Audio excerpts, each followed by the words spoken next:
Assalamualaikum warahmatullahi wabarakatuh. Saya di sini akan menjelaskan bagaimana perhitungan cash flow dengan menggunakan adanya kredit. Dan selain itu, saya juga akan menjelaskan bagaimana perhitungan IRR manual serta membandingkannya dengan IRR secara menggunakan Excel. Selain itu juga kita akan memperhitungkan PP atau payback period untuk mengetahui biaya investasi yang akan kembali dengan adanya diskon faktor. Mungkin kita langsung saja.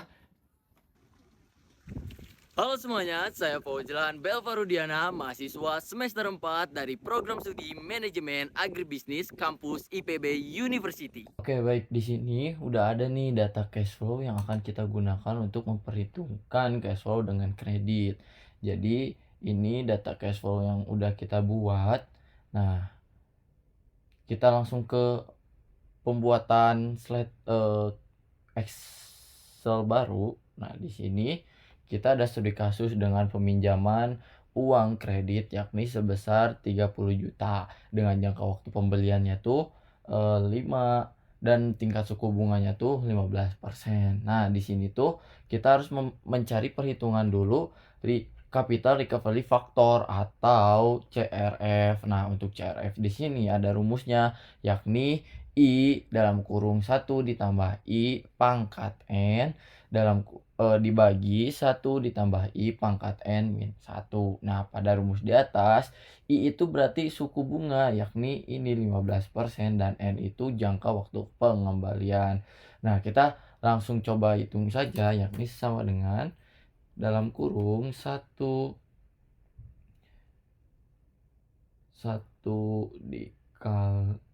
dikali dikali 1 tambah I dikali 1 tambah I dalam kurung pangkat N kurung. Nah, sekarang bagi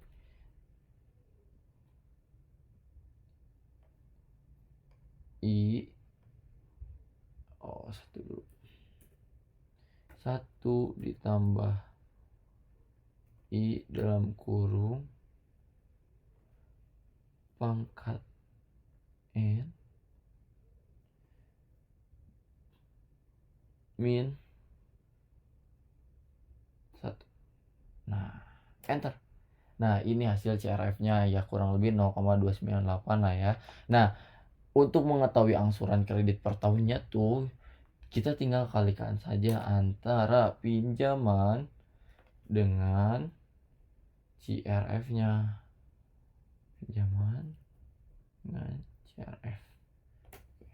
Nah, kita dapat di kisaran 8.949 untuk dibayar per tahunnya. Nah, ini tuh udah bisa kita langsung masukkan ke dalam cash flow selama 5 tahun pinjaman. Namun, kita akan memperhitungkan berapa sih bunga yang dipinjam. Nah, kalau secara perhitungan, bunga yang dipinjam tuh kita bisa kalikan angsuran kredit dikali 5 tahun itu dapat 44 juta, berarti kan tinggal kurangi total angsuran kredit dengan pinjaman yang dipinjam Nah, 14 juta seharusnya. Nah, kita menggunakan tabel ini untuk mengetahui berapa sih per tahunnya tuh yang harus dibayarkan. Nah, jadi kita itu masukkan total angsurannya terlebih dahulu. Total angsurannya itu kan ini tiap tahunnya tuh kita akan membayar sama gitu kan, selama kita akan membayar sama selama 5 tahun ke bawah. Nah, setelah dapat total angsurannya, maka kita hitungkan bunga pinjaman pada awal tahun pertama itu berapa sih.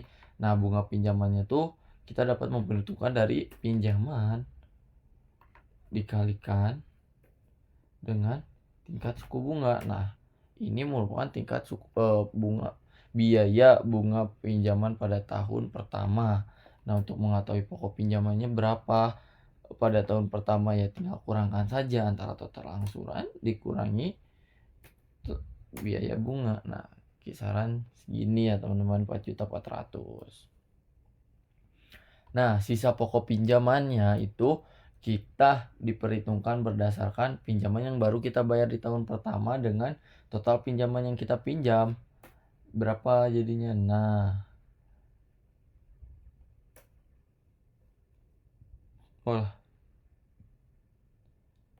salah. Pinjaman kurangi pokok pinjaman. Nah, kurang lebih berarti kan masih ada sisa pokok pinjamannya itu 25 juta ya. Nah, berarti kan buat biaya bunga berikutnya itu berdasarkan sisa pokok pinjaman berikutnya, kita dapat memperhitungkan dengan cara sisa pokok pinjaman dikali ya tingkat suku bunganya 15%. Nah, ini 3 juta teman-teman buat suku bunganya, dan buat ini bakal sama ke bawahnya tuh segini, bakal ya dikurangi. Terus kita buat memperhitungkan ini selanjutnya ya tinggal ini.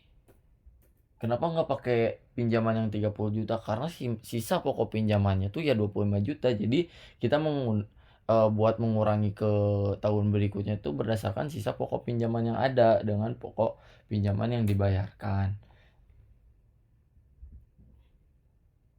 A4, oh salah. Harusnya 5 ya. Harusnya 5. Nah, maka tingkat suku bunga yang harus dibayarkannya tuh 6 juta teman-teman. Nah, ini bakal sama untuk berikutnya ya teman-teman. Jadi buat di ini tuh bakal simpanan pokok selanjutnya ya bakal dikurangi dengan simpanan pokok di tahun kedua dikurangi dengan pokok pinjaman yang dibayarkan pada tahun ketiga. Oke. Nah, sini salah nih. A7 bunga biaya A7. Ininya nih. Harusnya ininya pakai rumus, harusnya dikunci. Nah, jadi sisa pokok pinjaman pada tahun kelima tuh ya habis gitu, lunas, dibayarkan secara lunas. Nah, sementara kita hitung pokok pinjamannya, berarti kalau dijumlahkan dari tahun pertama sampai tahun kelima itu akan menghasilkan 30 juta. Sementara pada biaya bunganya tuh harusnya sesuai dengan 14.747.33. Nah, sesuai kan? Nah, apakah ini sesuai pada total angsurannya? Total angsurannya kan itu di tiap kredit dikali 5 itu ya sesuai ya teman-teman. Nah, ini karena udah sesuai, kita masukkan data tersebut ke dalam cash flow kredit. Nah, sudah masuk nih ke dalam cash flow kredit, maka kita akan mencari pada selanjutnya tuh IRR-nya. Nah, IRR-nya tuh kalian bisa membuat tabel tambahan dengan total tabel 6 tabel masing-masing 3 untuk mencari NPV positif pada IRR. Nah, sebelum masuk pada IRR, kita akan jelaskan dulu apa sih IRR itu. Nah, ini dia rumus IRR. Nah, kita jelaskan dulu nih IRR itu apa. Nah, IRR itu adalah internal rate of return atau IRR itu atau internal rate of return adalah tingkat pengembalian atau tingkat keuntungan suatu investasi yang dihitung berdasarkan arus kas atau cash flow. Nah, makanya kita ada cash flow. Dengan cash flow tersebut kita dapat memperhitungkan IRR yang dapat dianalisis. Nah, ini tuh secara sederhana IRR merupakan tingkat diskonto yang membuat net percent value sama dengan 0. Jadi untuk IRR itu jadi untuk mengetahui apakah investasi itu tuh layak atau tidak. Nah, fungsi dari IRR-nya sendiri itu untuk mengukur tingkat keuntungan investasi, menilai kelayakan proyek, membandingkan beberapa alternatif investasi, dan yang terakhir membantu pengambilan keputusan investasi loh. Nah, untuk kriteria IRR, untuk kriteria penilaian IRR sendiri itu, IRR itu harus lebih besar dari tingkat diskonto atau bunga. IRR itu kalau misalkan lebih dari tingkat diskonto atau bunga itu bakal disebut layak, sementara IRR sama dengan tingkat diskonto itu bakal berada pada titik impas, sementara IRR kurang dari tingkat diskonto itu proyek tersebut tidak layak atau investasi tersebut tidak layak.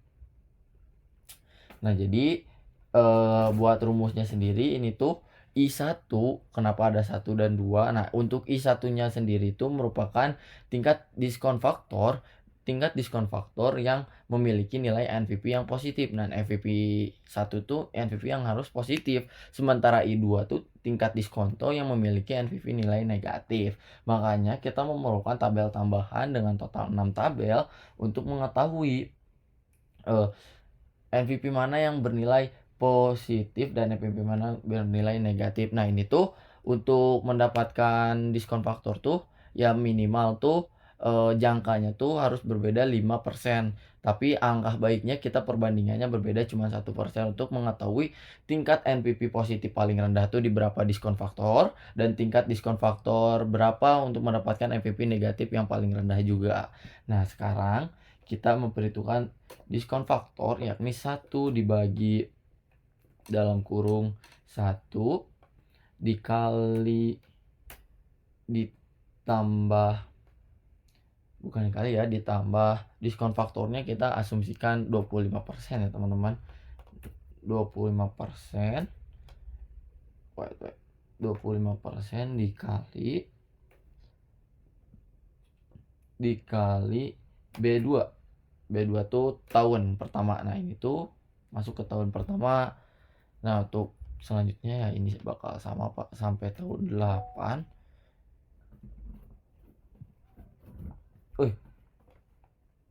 Mohon maaf, ini bukan dikali tapi pangkat. Nah, seperti ini. Nah, setelah kita mendapatkan diskon faktor pada 25%, kita hitung NPV-nya. Kenapa kita memperhitungkan pada NPV yang negatif terlebih dahulu? Karena setelah kita mendapatkan NPV yang negatif, maka kita akan mendapatkan NPV yang positif yang jauh lebih rendah. Jadi kita mencari NPV yang negatif terlebih dahulu.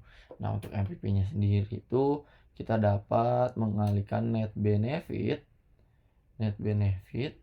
dikali dengan diskon faktor. Dikali dengan net benefit. Nah, kita sudah dapat dan ini bakal sama pada tahun berikutnya. Lalu kita totalkan apakah NPV tersebut negatif atau tidak.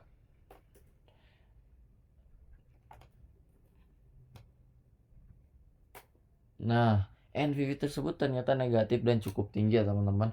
Maka kita coba kurangi. Untuk persentasenya kita masuk ke 22%. Kita coba di 22%. Apakah masih negatif?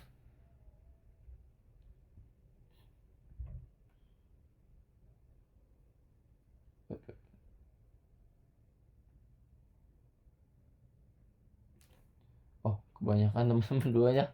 Pantesan. Oh, negatifnya makin tinggi.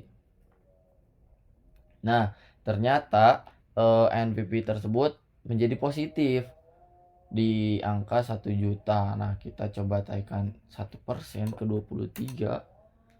Apakah hasilnya akan negatif? Ternyata negatif di 600 minus 600. Maka untuk diskon faktor yang NPV-nya negatif tuh kita menggunakan 23%. Dan untuk diskon faktor yang positifnya kita menggunakan tadi 22%. 22%. Kita masukkan rumus yang sama. 1 dibagi 1 tambah 23%.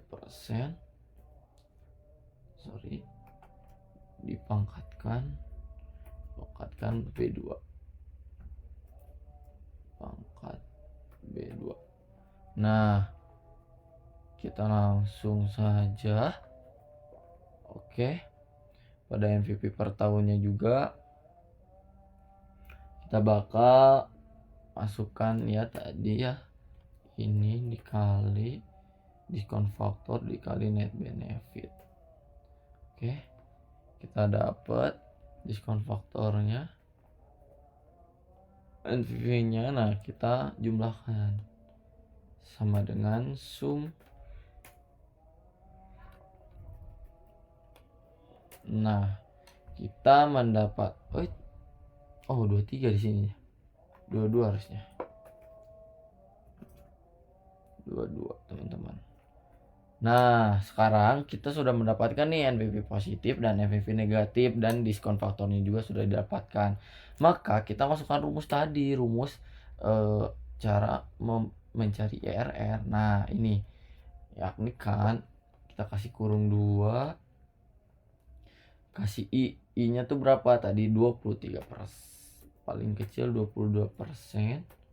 Untuk I1-nya ditambah dalam kurung NPV-nya. Nah, NPV di sini berarti kan tadi berapa NPV-nya? NPV positif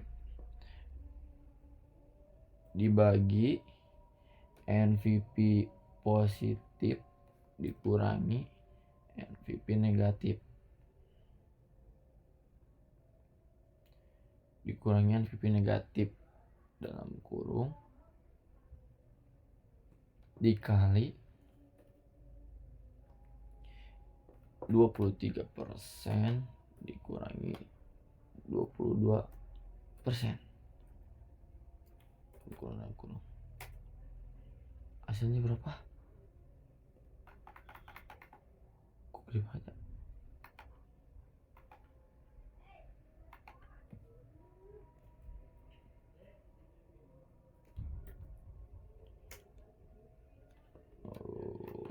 Lupa. Nah, ini hasilnya 22%. Jadi ini juga harus diperhatikan nih kurung-kurungannya, karena ini akan menentukan hasil persentase yang bakal kita gunakan ya. Coba kita hitung menggunakan IRR manual, IRR Excel, apakah ini sesuai atau tidak nih. Kita masukkan di net benefit.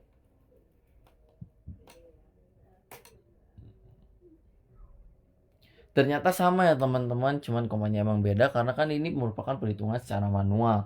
Jadi ini dapat disimpulkan perhitungan tersebut ya sama, IRR-nya tuh berupa 22%.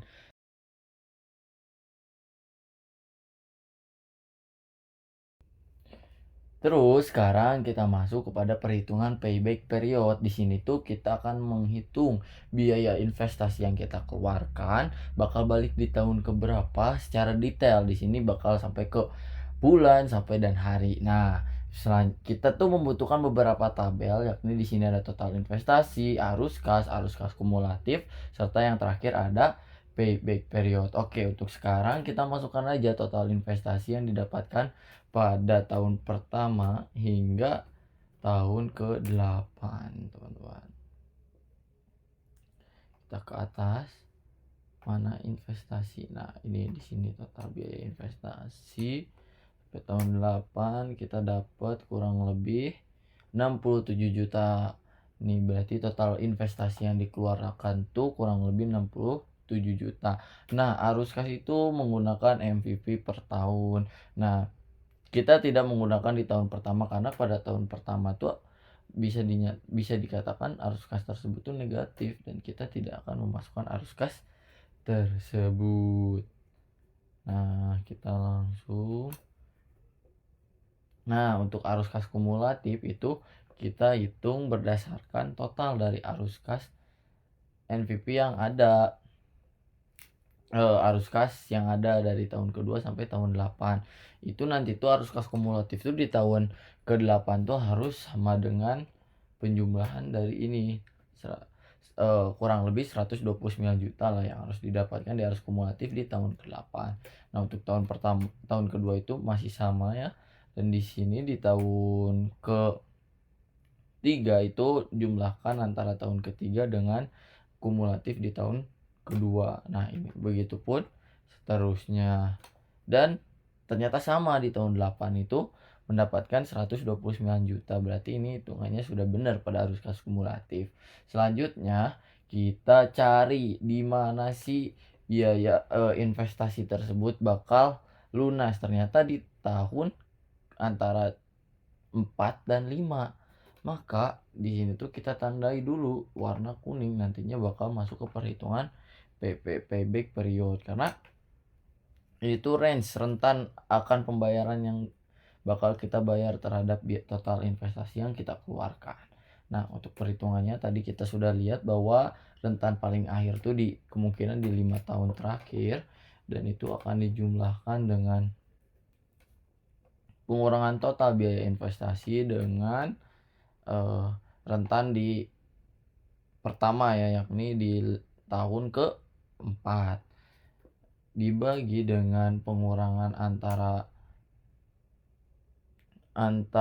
tahun ke-5 dengan tahun ke-4, maka hasilnya ya kurang lebih 5,895. Nah, ini tuh dalam bentuk tahun ya teman-teman, maka akan menghasilkan kurang lebih 5 tahun ya teman-teman. Nah, untuk selanjutnya tuh, maka untuk perhitungan selanjutnya tuh kita kurangi antara perhitungan tersebut dengan 5 tahun. Nah, di sini tuh 0,89 ini tuh bisa dinyatakan merupakan ini tuh bulan. Nah, berarti dalam 1 tahun itu ada berapa bulan? Nah, ini untuk bulan. Dalam 1 tahun itu ada 12 bulan, maka sama dengan 12 dikali hasil pengurangan dari sebelumnya. Nah, kurang lebih ada 10 bulan. Nah, untuk selanjutnya berarti kita kurangi dengan 10. Nah, ini untuk satuannya hari. Nah, untuk hari sendiri itu ada berapa sih? Berarti kan dalam 1 bulan itu ada 30 hari, maka dikalikan dengan yang sebelumnya, yakni mendapatkan 22 hari. Nah, jadi payback period, uang akan kembali total dari investasi yang dikeluarkan tuh kurang lebih dari 5 tahun 10